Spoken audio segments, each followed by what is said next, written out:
I've got laminates on all of the drums except for on our left-hand spock. So when you're playing on this, it feels really good. I honestly just absolutely love the way these are feeling. When I was like doing some research for this, I found out that they're actually using Mylar for the laminates.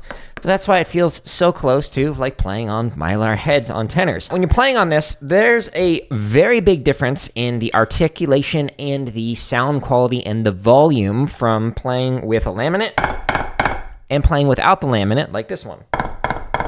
Like, let's say 3 strokes.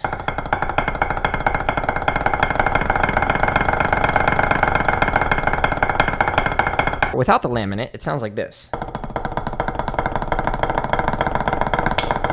You can't hear all the articulation that you can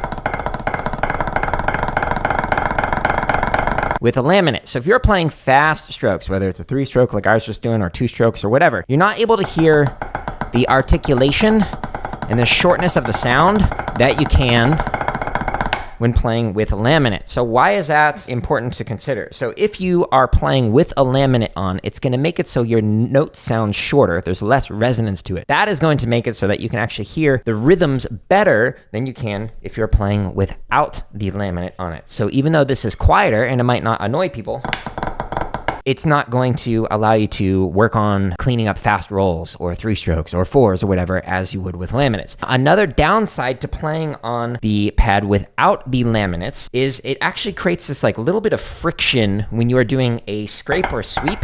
So when you're moving from one drum to the next and you do not have any laminates on the drums, there's this little bit of like stickiness to it. So if I'm playing, moving the stroke here, if I move to here, my finger like sticks. It stops dead in its tracks. So same thing with your scrapes or your sweeps. So if you're moving from one drum to the next and you're moving this kind of motion where you're going, like let's say from a spock to drum 2, it sticks a little bit. The Vic Firth pads now have the laminates coming with the set of tenors, which is great because with all these like benefits of like the articulation and making it so that it's actually like feels like you're playing on Mylar because you are actually playing on Mylar, I highly recommend putting them on. So previously you had to pay extra to be able to get the laminates, but now it comes with it and I strongly recommend doing this. So the laminates are actually like pretty thick. Like this is the laminate that comes with the Off-World Invader pad, and then this is the one that comes with the Vic Firth Quadropad. So if we take a look at like just holding it out at the edge, the amount of like give and whatnot on the Invader, it's significantly thinner than the Quadropad. The Quadropad is much thicker laminate, and these things last. This is the original laminates that are on here, and I've had this pad since 2011. When you're putting the laminates on, it's like really easy. All you do is just peel this off, place it where you want it to go. Some people will press in the center. I'll just do like a line and then work my way out from that line. It's now adhered to it. And I've never had any of these come off while playing with the old ones. Like again, those are the originals. So now we've got it on here and there are 0 bubbles. The new Vic Firth Quadropad comes with rims on them. So this is different from the old version of the pads. So these rims, if we take a look at this, it's about thumb distance right here for drums 1 and 3. This is different than the old pad. There's a huge gap where my thumb is at. My thumb did not magically just shrink on the old pad. The reason for this is they tried to compensate for the lack of rims on the old pads by just extending out that gap even more. So that way you would basically avoid where you would hit the rim. This better simulates what it's like when you're actually playing on a set of tenors. I saw some comments of some people who are like, well, the rims aren't like great for practicing rim shots. And it's like, that's not the point of these. Like, yes, you can play rim shots doing this, but the point is to simulate like working on the scrapes and the sweeps without hitting the rim. You want to be able to play like Bill Bachman, who apparently is allergic to rims, because I like never see that guy hit rims ever. The underside of the pads are pretty difficult to slip.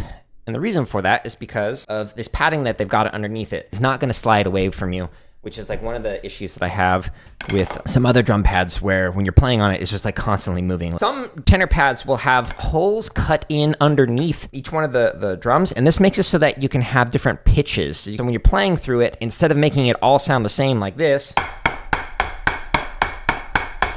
you'd have like boop, beep, bop, boop, beep, bop, etc. This might sound in theory like it's like a good thing to have, but in practice, it actually makes it so that you can't really compare like, well, how does it sound when I'm playing on drum 1 versus on drum 4? What is similar, what is different to the sound quality when I'm like playing my scrapes, your sweeps? You want to make it so that it sounds like nice and even and all the same. By having it so that there are no pitch changes going across the different drums, this can help you with your own practicing to make it so that things sound nice and even. So I have had some students who have had the pads that had tone holes cut out in them, and their sound quality was not as consistent or as even as people who use like the Vic Firth Quadropad or other pads where everything sounds the same. So I actually recommend, if you are trying to find a set of tenors and you are just using it for practice purposes, go with a pad like this where it does not have the tone holes. The tone holes may sound good for like sharing clips on social media, because then it doesn't sound like you're just playing on like a tabletop or a snare drum. It'll actually sound like a set of drums, and that could be good for social media. But for your actual practicing, I recommend going with the lack of tone holes. It comes with a handle built into it so you can actually carry the drum. It is like heavier than like other drum pads, but you know, it's a larger pad, but it's not as heavy as a set of tenors, so it's really not that big of a deal. There is a smaller size to this. So this is the Quadropad Large, and if you have a smaller set of tenors, like let's say you play with indoor sets of tenors, or just like the smaller, more compact drums, they do come with a small version of that, and it feels just the same as this one does. Now, the old pads, spocks,